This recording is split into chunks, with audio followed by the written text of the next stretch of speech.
Obrigado, Rodrigão. Obrigado, Robertinho. Valeu. Agradecer aqui também ao Pedro. Me cumprimentar todas as pessoas que estão acompanhando o podcast nesse momento. A gente sabe que tem uma expectativa muito grande em relação ao debate que vai acontecer aqui hoje. Eu e Sâmia estamos felizes de estar aqui com vocês, mas a gente não veio para passar pano. A gente veio para fazer um debate frontal. Nós não estamos aqui para legitimar essas duas figuras que estão presentes no podcast hoje. São dois criminosos e nós vamos ter a oportunidade, durante o programa, de mostrar o que eles são. Além disso, a gente vai mostrar as nossas propostas para a segurança pública. O que nós defendemos? A esquerda tem proposta? Tem proposta, sim. Vai ser um momento importante também para que a gente demonstre que o projeto defendido por essa extrema-direita, representada hoje aqui por esses dois criminosos esses que têm relação direta com crimes cabeludos que envolvem homicídio, que envolve corrupção, que envolve uma relação orgânica com as milícias, não pode ser por nós naturalizado. Eles são a representação de um projeto falido e criminoso. Combinado com isso, a gente vai mostrar também que, diferente do que eles dizem, eles são contra a polícia, inclusive. Aquele que é o trabalhador que está numa instituição policial e que, erroneamente, ou de maneira a enganar, eles dizem se tratar de defensores da polícia, nós vamos demonstrar através de dados, racionalmente, com argumentos fáticos, de maneira científica, que todo o esforço que eles fazem é para atacar o povo brasileiro e a classe trabalhadora, mas para atacar também as forças policiais. Fizeram isso durante toda a sua história. E eles estão única e exclusivamente preocupados com a manutenção de um projeto de poder e com a manutenção de um projeto financeiro. Esses caras estão atrás de grana. E nós vamos demonstrar isso no debate de hoje, com argumentos, com solidez. Eu trouxe aqui, Rodrigão, números. Número 1, número 2, número 3, nesses cartõezinhos. Cada número desses vai ser uma proposta que nós apresentamos para a segurança pública, que nós vamos estar colocando no centro da mesa, para demonstrar que, diferente do que eles dizem, nós temos consistência política de um projeto alternativo que é o representado por eles. O debate vai ser quente, mas vai ser, ao mesmo tempo, a possibilidade concreta de que a gente possa dar uma demonstração objetiva e cabal que essa turma não pode se criar, porque é o que há de pior na política brasileira, ou na política dos Estados Unidos, porque um deles, inclusive, nem pode estar aqui, porque está morando lá, escondido, fugiu do Brasil. Exato. Bom, a outra dupla que vai se apresentar, a gente vai falar primeiro aí com o Eduardo Bolsonaro. Obrigado, Eduardo. Você tem 3 minutos para se apresentar para a nossa audiência. Obrigado mais uma vez. O pessoal ele começa a mostrar toda a sua incongruência e por que as suas políticas de segurança pública são erradas a partir do seu conceito de criminoso. Essas pessoas, lamentavelmente, consideram gente igual a mim e ao deputado Paulo Bilinski, que também tem serviços prestados à sociedade enquanto delegado de Polícia Civil do Estado de São Paulo, considera nós criminosos. Então, eles são partícipes daquela ideologia do Lula, que acha que o bandido, na verdade, ele só quer roubar o seu celular para comprar uma cervejinha, acha que o traficante, na verdade, é uma vítima do usuário. E partindo desses princípios é que a esquerda não consegue formular políticas de segurança pública concretas. É por isso que, dos últimos cerca de 20 anos do Brasil, ainda que governado 15 anos pelo PT, que são parceiros do deputado Glauber Braga e da deputada Sâmia do PSOL, eles não conseguiram melhorar os índices de segurança pública. O único momento em que o Brasil teve um respiro foi durante o governo do presidente Bolsonaro, onde, ainda que de maneira muito limitada, ele conseguiu colocar uma política diferente de segurança pública. E, na verdade, ele não fez nada de extraordinário. Ele só fez aquilo que se espera de alguém que deseja reduzir os índices criminais, que é combater o crime organizado. Então, o presidente Bolsonaro, logo no primeiro ano, fez aquilo que ninguém fez nos últimos anos, em que pese já haver ordem explícita do Ministério Público e do TJ de São Paulo, que foi espalhar os cabeças do PCC pelo Brasil, não permitindo que eles seguissem dando salves gerais e comandando a criminalidade de São Paulo e do Brasil a partir dos presídios. Foi Bolsonaro que conseguiu contrapor a esquerda e quebrar com o discurso de que mais armas significam mais mortes. Não, mais armas legais foram vendidas, o mercado para o cidadão civil obediente da lei mais do que dobrou, e a gente viu não uma pequena queda no número de homicídios, mas sim a maior queda de toda a história do Brasil em número de assassinatos. Só em 2019, menos 21%, segundo o CESPED, do professor Fabrício Rebelo. Então, isso daí é que é política de verdade. Eu estou aqui para debater política, né? Não vou baixar o nível para ficar respondendo ao Glauber, que acha que eu sou criminoso, em que pese eu já ter cruzado do lado dele várias vezes na Câmara dos Deputados. Se eu sou tão criminoso, então ele prevaricou, porque qualquer do povo pode prender, né, um bandido, ele sabe que eu não sou, então ele joga para a plateia. Eu estou aqui não para rivalizar com eles, eu estou aqui para falar com você que está me assistindo, para te mostrar por A mais B e através daqueles exemplos que deram sucesso no exterior, que a gente pode fazer igual no Brasil. Vocês vão ver aqui no decorrer desse programa eu falar muito de El Salvador. Já fui lá nesse país, visitei os presídios, né, o famoso Secote, inclusive junto com o deputado Paulo Bilinski, que certamente vai falar desse tema também, e a gente viu como que um país, né, muito próximo culturalmente do Brasil e com menos instrumentos conseguiu resolver o problema da segurança pública. Beleza. Obrigado, Eduardo. 3 minutos. Valeu, Eduardo. Sâmia, 3 minutos para você. Deixa eu só explicar para o Eduardo aqui, porque ele não está do lado aqui da mesa. Eu estou marcando o tempo. Quando eu sinalizar aqui, vai estar faltando tipo 30 segundos para o seu tempo, pra você ter mais ou menos uma noção para... Tipo assim, você vai ter uns 30 segundos para concluir quando eu mostrar aqui para você. Obrigado, Borracha. Vou ficar atento aqui. Valeu. Ô Eduardo, e a audiência espera isso de vocês, viu? Que as propostas sejam apresentadas. A gente está com 4 mil pessoas ao vivo aqui, vai aumentar. Já deixa o like aí. Deixa eu dar um RT aqui no meu X, então. E é isso que a audiência espera de vocês, né? Que as propostas sejam apresentadas. Deputada Sâmia, 3 minutos para você se apresentar, por favor. Sim, também. Oi, gente, antes de mais nada, muito obrigada pelo debate, pela oportunidade de estar aqui com vocês. O microfone da Sâmia tá perfeito? Tá ótimo? Tá, beleza. Pode começar. Verdade, é porque aqui não tá vindo. Isso foi mal, desculpa, Imagina, Sâmia. 3 tudo minutos. Bem. Muito obrigada pela oportunidade de estar aqui com vocês. Fundamental levar esse debate sobre segurança pública para a sociedade brasileira. Quero dizer que como deputada, como mulher, como brasileira, eu, assim como todo mundo, me preocupo muito com esse tema, até porque eu, pessoalmente, pude vivenciá-lo de 2 formas. Primeiro, porque eu sou filha de policial.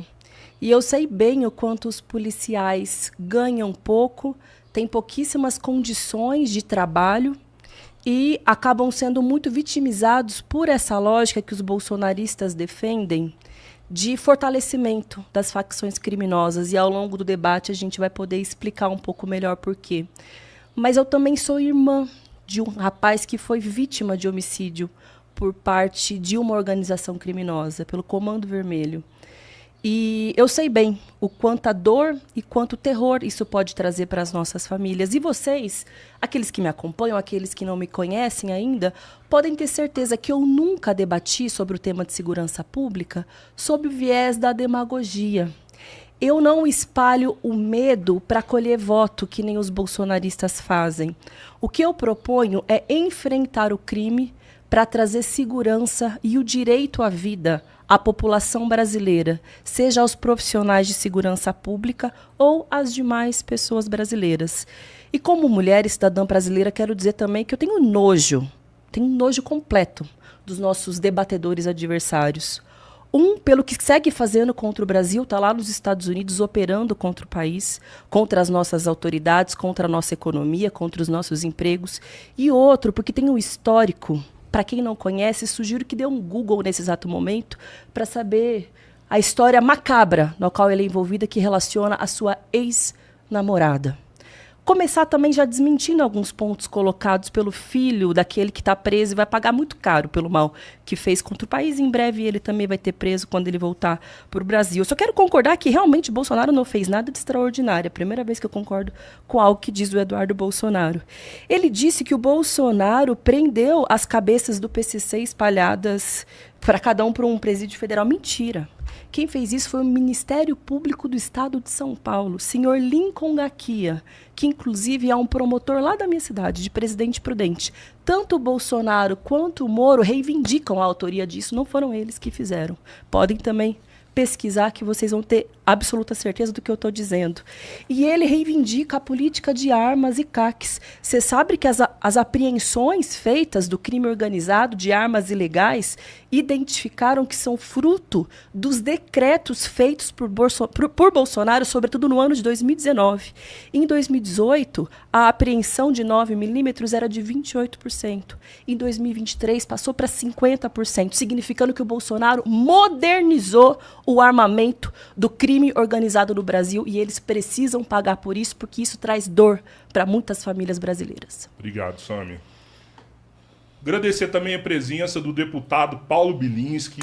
Obrigado mais uma vez aqui na nossa casa, Paulo Bilinski. Desejo um bom debate aí para o senhor. 3 minutos para sua apresentação. Obrigado, pessoal. Quero agradecer a oportunidade de estar aqui novamente, ao lado do meu grande amigo Eduardo Bolsonaro. Tive a oportunidade de acompanhar aqui a apresentação de todos e digo que eu não vou fazer esse jogo sujo do PSOL. Eu não vim aqui para atacar ninguém pessoalmente, para mentir sobre as outras pessoas como eles estão fazendo. Eu vim aqui para debater segurança pública.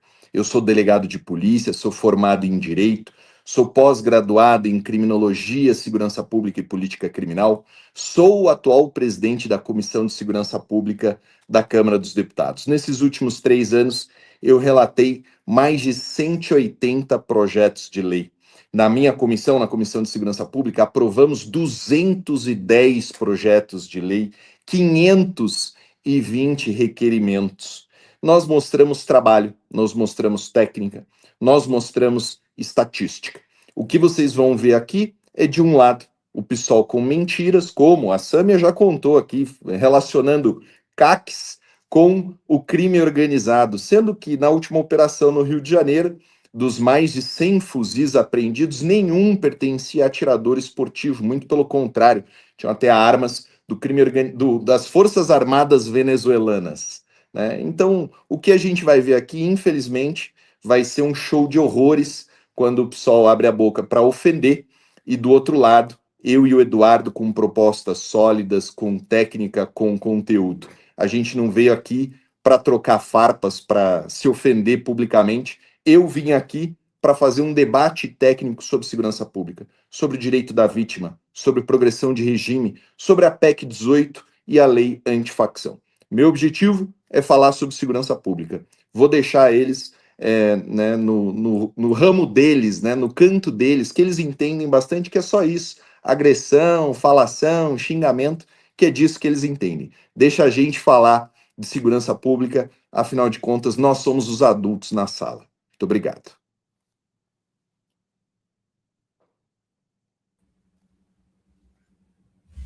Dois minutos, deputado. Não, primeiro vai ser a Sâmia. A primeira a Sâmia? Tá bom, tudo bem. Primeiro vai ser a Sâmia, então eles decidiram aqui. E não tem problema, são 5 perguntas para cada dupla, né? E vocês podem decidir da forma que vocês quiserem. 2 minutos, Sâmia, por favor. Isso, tanto na pergunta como na resposta. Mesmo se for endereçado um ou outro, vai responder quem se sentir mais confortável, quem tiver o melhor conhecimento, tá? O grupo age como quiser. Eduardo e Paulo vão responder e perguntar como quiserem. E Sâmia e o Glauber também, beleza? 2 minutos para pergunta, então, Sâmia. Bom, primeiro que a gente não trabalha com fake news. Qualquer dado que eu colocar aqui, todo mundo pode verificar através de uma busca simples ou mais complexa na internet. O último dado que eu citei foi feito com base numa pesquisa Arsenal do Crime, análise do perfil das armas de fogo apreendidas no Sudeste, que analisou 255 mil apreensões. Mas vamos à pergunta. O senhor Eduardo Bolsonaro, inclusive ele disse isso na apresentação, é um grande defensor da política de Bukele, de El Salvador. Ele, inclusive, esteve lá recentemente e defende esse modelo para o Brasil. Isso não é segredo para ninguém. Eu gostaria de saber, então, qual é a opinião dele a respeito do fato de que o Departamento de Tesouro dos Estados Unidos identificou uma negociação ilícita por parte de autoridades do governo Bukele junto a lideranças de gangues de El Salvador, como a gangue MS-13 ou mesmo a Bairro 18, em que eles fizeram uma negociação muito bizarra, que eles teriam apoio financeiro em troca de apoio político por parte das gangues ao governo de Bukele e também aos seus correligionários. Além disso, nesse pacto bizarro tinha a sugestão de uma redução de homicídios, uma fórmula completa para enganar a trouxa, né? O Bukele é um babaca completo e tem outros babacas brasileiros que querem copiar. E essas autoridades salvadorenhas foram sancionados pelo governo norte-americano pela lei Magnitsky, justamente porque fizeram esse conluio com grandes criminosos salvadorenhos para omitir os reais dados sobre violência e homicídio em troca de grana para essas lideranças do crime por apoio político ao Bukele e seus correligionários. Eu gostaria, então, de saber qual é a opinião dele a respeito desse fato. Dupla da direita, 5 minutos para vocês. Tranquilo, não faz sentido nenhum o que a Samia está falando, né? Primeiro está acusar qualquer pessoa acusa, né? Acusaram até o presidente Bolsonaro de genocídio no Tribunal de Haia. Não virou absolutamente nada. Agora, o que o Bukele fez foi justamente o oposto, né? Ele prende esses bandidos do MS-18. Não existe qualquer relação, né, de que onde ele teria um conluio com esses marginais. É muito pelo contrário. E ele, né, teve muito sucesso porque agiu principalmente nessa parte do desencarceramento, onde o PSOL, o PT e os partidos de esquerda, o que eles falam? Eles falam que o bandido é uma vítima da sociedade. Portanto, eles tentam a todo momento soltar esse bandido. Se nós olharmos, né, a progressão das leis no Brasil, todas elas dão conta de dar mais conforto ao marginal. Então é lei, né? É crime de menor potencial ofensivo, medidas cautelares diversas da prisão, audiência de custódia, fiança, até direito à visita íntima o cara tem, se for condenado. E isso tudo é que leva um desestímulo não só ao policial, mas ao judiciário para condenar essas pessoas. Então no Brasil, como é que se sintetiza isso? A polícia prende o cara 1, 2, 3, 4, 5, 6, 10 vezes. Todo mundo aqui, se você for olhar hoje um programa policial de tarde, você vai ver, mais uma vez, a polícia prendendo o bandido com aquela ficha criminal que dá a volta no quarteirão e depois ele vai ser solto. E o que o Bukele fez então? Ele prende esses bandidos e não permite que eles saiam da cadeia. Por um raciocínio muito simples, uma inovação muito fácil de ser compreendida. Ele ataca o CNPJ, ele ataca o crime organizado, ele não ataca o indivíduo. Então, por exemplo, se lá na ponta a polícia está trocando tiro com um cara do Comando Vermelho e um fogueteiro é apreendido, esse fogueteiro preso começa com 20 anos de cadeia porque ele presta um serviço ao Comando Vermelho. Então é isso que o Bukele fez lá no país dele. Então, como não tem mais bandido na rua para delinquir, a sociedade tem mais tempo para trabalhar, para prosperar. Lá, né, quando a gente foi lá, um dos casos que nos foi relatado, e a gente conheceu um dos bandidos presos por conta desse crime, foi um caso muito semelhante a esse que ocorreu agora no Rio de Janeiro, onde funcionários de uma empresa de eletricidade, pessoas humildes, foram assassinadas, antes torturadas.